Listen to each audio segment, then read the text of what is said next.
और जो भी दोषी हैं उनको बख्शा नहीं जाएगा और जो भी कठोर से कठोर कार्रवाई है वो की जाएगी।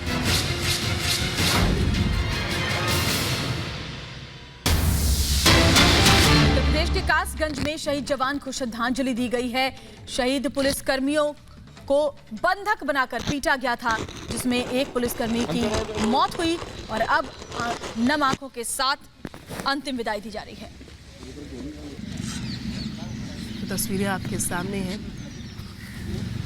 जवान का जो पार्थिव शरीर है वो तिरंगे में लिपटा हुआ और पूरा देश उनको नम आंखों से अंतिम विदाई दे रहा है, नमन कर रहा है।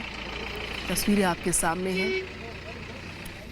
शहीद सिपाही देवेंद्र को श्रद्धा सुमन अर्पित किए गए। कासगंज के शहीद सिपाही देवेंद्र को श्रद्धांजलि अर्पित की जा रही।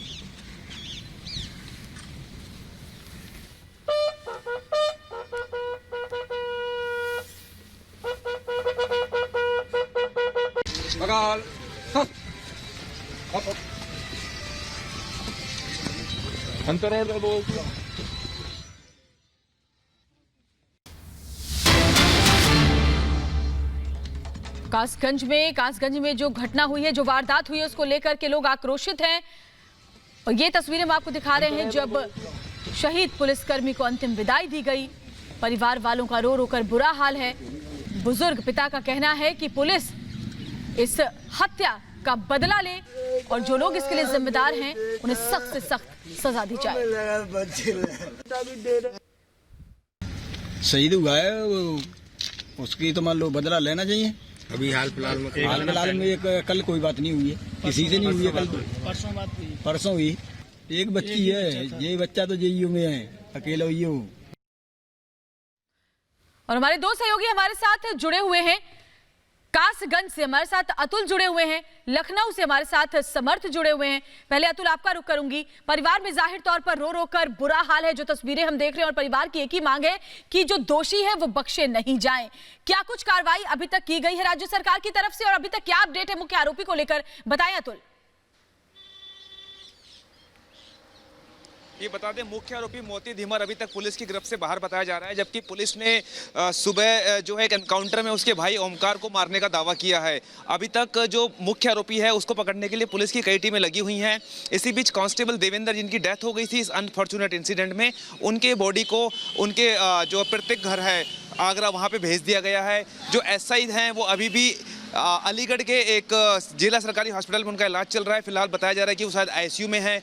घटना स्थल यहाँ से थोड़ी सी ही दूर है जहाँ पे उन्हें बंधक बनाया गया था और यहाँ पे फोरेंसिक टीम भी आई थी जिसने फोरेंसिक के जो है सैंपल कलेक्ट किए हैं। रासुका लगा दी गई है, 3-4 टीम काम कर रही है और जो मुख्यमंत्री हैं उन्होंने इस घटना को लेकर खुद संज्ञान लेते हुए 50 लाख रुपए का मुआवजा और मृतक के एक परिजन को सरकारी नौकरी देने का दावा किया है। अभी तक इस घटना को लेकर के पुलिस पूरे सख्ते में है, क्योंकि एसआई अशोक और कांस्टेबल देवेंद्र जिस अपराधी के पास गए थे उसके नाम का उनके पास वारंट था और उस अपराधी को पुलिस के आने की खबर पहले ही मिल चुकी थी। इसीलिए उन्होंने तो विडंबना है। देखिए, सबसे बड़ा सवाल तो अतुल यही है। समर्थ भी मेरे साथ लखनऊ से जुड़े हुए हैं। समर्थ, इतना दुस्साहस, इतनी हिम्मत इन शराब माफियाओं में है कि ये पुलिसकर्मियों की पीट पीट कर जान ले लेते हैं। बिकरू कांड से भी ऐसा लगता है कि कोई सबक नहीं लिया गया।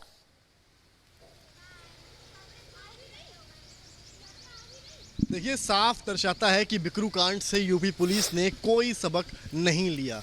जिस तरह का कांड बिकरू में, कानपुर में हुआ था, 8 पुलिस के जवान शहीद हुए, तो उसके बाद फिर ऐसी घटना रिपीट होती है। आप दबिश देने जाते हैं, एक बाइक पर एक दरोगा और एक कांस्टेबल दबिश देने जा रहा है उन शराब माफियों के खिलाफ जिसका जो मेन एक्यूज है वो उसके ऊपर 11 मुकदमे दर्ज हैं। यानी कि वो 11 बड़े मुकदमे, हिस्ट्री शीटर रहा है, आप उसके अगेंस्ट दबिश देने जा रहे हैं 2 लोगों को लेकर अपने साथ। तो ये दर्शाता है कि मशीनरी में लूपहोल से कहीं ना कहीं, और ये भी चीज़ें सामने आ रही हैं, शायद वहाँ पे किसी ने उनको पहले से इन्फॉर्म कर दिया हो। तो ये सारी चीज़ें अभी सोचने वाली हैं। 1.5 घंटा बॉडी ढूंढने में लगा है, यानी कि एक तरह से जो वेपन्स होते हैं, जो धारदार वेपन्स है, उनसे उन पर हमला किया गया। कांस्टेबल को इतना मारा गया कि वो मरने वाली स्थिति में हो गया और जब तक हॉस्पिटल ले जाते कांस्टेबल रास्ते में ही दम तोड़ दिया। तो दरोगा की हालत गंभीर बताई जा रही है। अलीगढ़ हॉस्पिटल में वो अभी भी एडमिट है और उनका अभी कुछ कहा नहीं जा सकता है कि क्या है। हालांकि एफआईआर रजिस्टर कर ली गई है। बिल्कुल सही कह रहे हैं समर्थ। ये सोचना होगा कि एक मोटरसाइकिल पर सवार होकर के 2 पुलिसकर्मी बिना किसी वाजिब तैयारी के एक बड़े शराब माफिया माफिया जिसके खिलाफ इतने मुकदमे दर्ज उनको पकड़ने जाते हैं और जो होता है उसके बाद वो आज सबके सामने। शुक्रिया समर्थ आपका भी, अतुल आपका भी। और यूपी सरकार ने न्याय का वादा किया है। देखिए, शहीद के परिवार को 50 लाख रुपए की आर्थिक मदद का ऐलान किया गया है। परिवार के एक सदस्य को नौकरी भी दी जाएगी, सरकारी नौकरी दी जाएगी। बताया जा रहा है कि जिस पुलिसकर्मी की मौत हुई है उनकी पत्नी को सरकारी नौकरी दी जाएगी, यूपी सरकार ने कहा है। साथ ही रासुका भी लगा दी गई है आरोपियों के ऊपर। शराब का जो पुराना अपराधी है जो अवैध शराब इत्यादि बनाता है, उसमें 82 तामील करने गए थे। वहाँ पर गांव वालों ने और उस मोती धीमर और उसके भाई एलगार ने पुलिस टीम पर अपने साथियों के साथ हमला कर दिया, जिसमें हमारा जवान शहीद हो गया और दरोगा जी काफ़ी गंभीर रूप से घायल हो गए।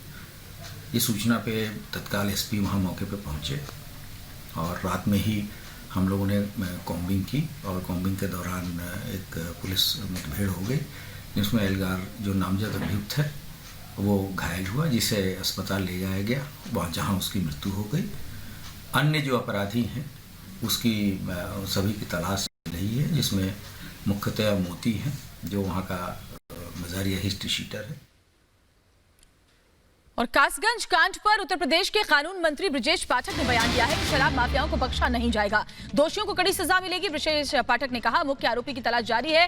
कानून मंत्री ये कह रहे हैं कि कड़ी से कड़ी कार्रवाई, सख्त से सख्त कार्रवाई इन वर्दी वालों के कातिलों पर की जाएगी। सुनिए। कासगंज में जो घटना हुई है, सरकार की तरफ से क्या कार्रवाई की गई, क्या आदेश दिए गए? दरअसल कासगंज की घटना को सरकार ने बहुत चुनौतीपूर्ण माना। हमने अपने ऊपर उसको माना कि ये सरकार के ऊपर कार्रवाई है और उच्च अधिकारियों को कड़े निर्देश माननीय मुख्यमंत्री जी ने जारी किए और हमारे उच्च अधिकारी वहाँ कायम कर रहे हैं। किसी भी प्रकार कानून व्यवस्था न बिगड़ने पाए, अपराधी चुनौती न बने, उसके लिए सरकार का संकल्प है।